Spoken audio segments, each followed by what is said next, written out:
Ito yung bakasyon na hinihiling namin na dumating. Ayun, natupad din. Andito kami sa Ilocos Norte, sa Baluarte.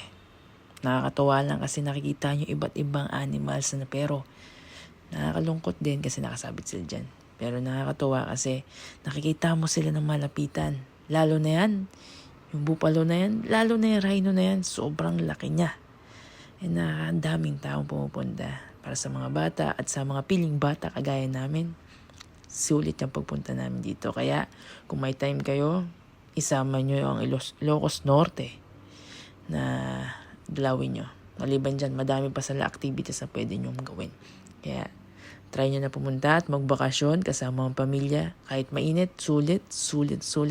Punta na kayo sa lahat mga pasyalan dito sa Ilocos Norte. Kaya kasama nyo yung pamilya nyo. Bye!